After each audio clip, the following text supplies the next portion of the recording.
Hey everybody, it's T Shoni. So I need to know how y'all would have handled this. Okay. My Christians out there who do not celebrate Halloween.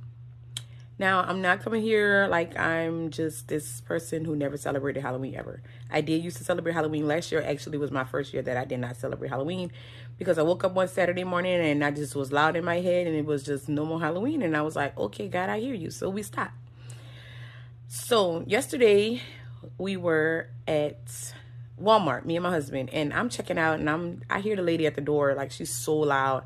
While I'm checking out, she's everybody that passes out through there is just happy Halloween, happy Halloween. And I'm like, I don't wanna no, I'm just gonna tell her no thank you. And that's what I was saying. That's what was in my head. And I walk out the door and I'm like, she says it and I just say, no, thank you. And then she gets louder. She was like, no, I said happy Halloween. And I said, no, thank you.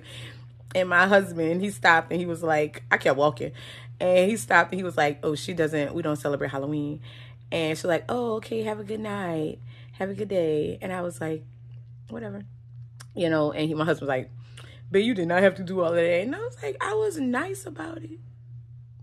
I was nice. I didn't tell her, I rebuke you in the name of Jesus. I don't want them demons because I don't want to come into agreement with any of that foolishness anymore. I did that for a long time when we did Halloween, but we saw it in the fun aspect of things, dressing up, having a good time, giving out candy to the kids or whatever.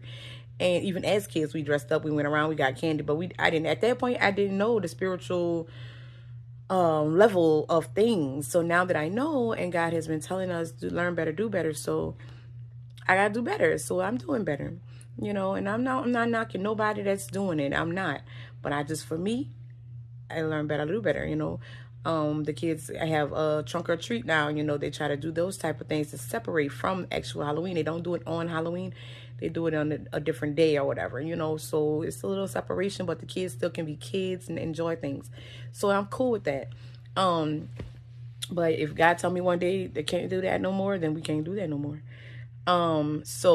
But how would you have responded if you don't do Halloween but somebody says that to you? Would you just walk by? Would you say no thank you? Would you stop and give an explanation? I don't know, but it'd be busy coming out of Walmart, so I didn't want to hold up no line and I didn't want to get in the way, so I just said no thank you and I kept walking. But my husband, he felt the need to stop and give an explanation, which is fine. I'm cool with that. But then he gonna tell me I'm wrong, but I don't think I was wrong. I just kept it moving and I just said no thank you, because I don't want that. I don't want to be in connection with that. So tell me in the comments what y'all would do. Bye.